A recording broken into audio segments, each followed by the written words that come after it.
ঝুম বৃষ্টি, খালের বুকে ডিঙি নৌকা, আর চারপাশ জুড়ে সবুজ পেয়ারা বাগান। বর্ষা এলেই পিরোজপুরের নেসারাবাদ উপজেলার ভাসমান পেয়ারা বাগান যেন রূপ নেয় এক জীবন্ত ছবিতে।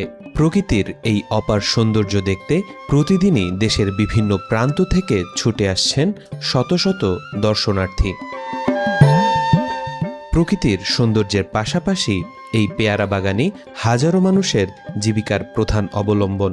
বাগান থেকে সংগ্রহ করা পেয়ারা নৌকায় করে আসে ভাসমান হাটে, সেখান থেকে ব্যবসায়ীরা কিনে দেশের বিভিন্ন জেলায় পাঠান। এবছর পেয়ারার দামও বেশ ভালো। মানভেদে প্রতিমন বিক্রি হচ্ছে 800 থেকে 1100 টাকায়। ভালো দাম পেয়ে খুশি চাষি ও ব্যবসায়ীরা। প্রতিদিন এই হাটে লেনদেন হচ্ছে লাখ লাখ টাকা। বরিশাল বলতে একটা ব্যাপার আছে যে বরিশালের জিনিস একটু এই পেয়ারা বা আমরা এটা একটু বিখ্যাতই হয়, তো বরিশালের নাম শুনলে এই মালটার একটু চাহিদাটা বেড়ে যায়। এখানে প্রতি সিজনে প্রায় 10-15 কোটি টাকার পেয়ারা সেল হয়। বাড়ি হলে বাগেরহাট জেলা কচুয়া থানা, আমার বাড়ি বাদাল বাজার। আমি ওখান থেকে এইখানে মাল কিনতে আসি। এই মালটাই বাংলাদেশের বিখ্যাত মাল এই জায়গায়। এই মালটা মিষ্টি এবং সুস্বাদু।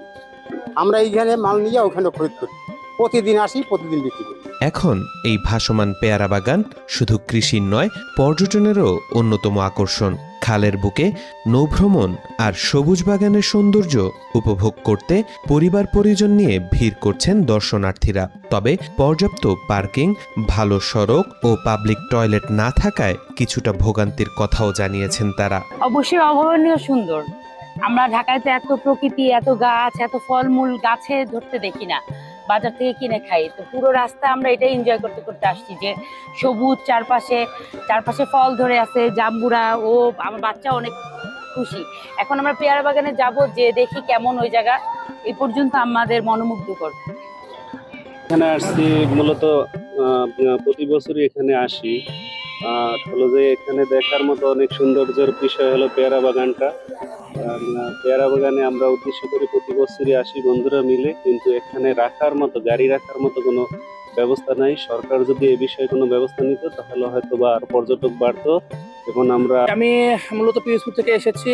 এখানে মূলত এই দক্ষিণাঞ্চলে একমাত্র ভাসমান পেয়ারা হাট বাজার এখানেই আটঘর কুরিয়ানে পাওয়া যায়, যা বাংলাদেশে অন্য কোথাও দেখা যায় না। যে কারণে এই কারণে পর্যটকদের এই একটা টানে।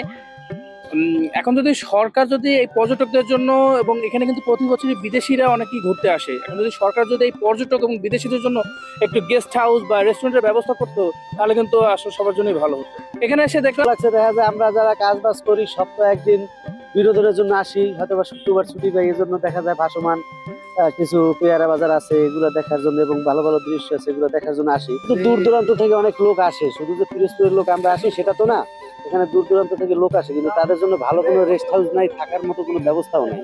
পর্যটকদের নিরাপত্তা ও প্রয়োজনীয় সুযোগ সুবিধা বাড়াতে কাজ করছে উপজেলা প্রশাসন। পর্যটন ব্যবস্থাপনা কমিটির মাধ্যমে নেওয়া হচ্ছে বিভিন্ন উন্নয়ন উদ্যোগ।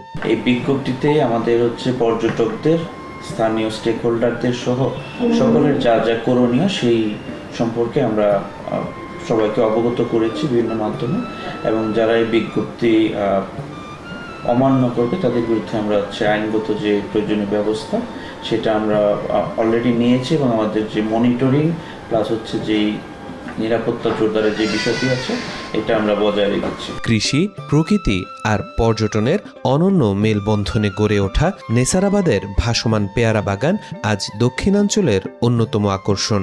পরিকল্পিত উন্নয়ন হলে এই প্রাকৃতিক সৌন্দর্য আরও বেশি দেশি বিদেশি পর্যটক টানবে, সমৃদ্ধ হবে স্থানীয় অর্থনীতিও।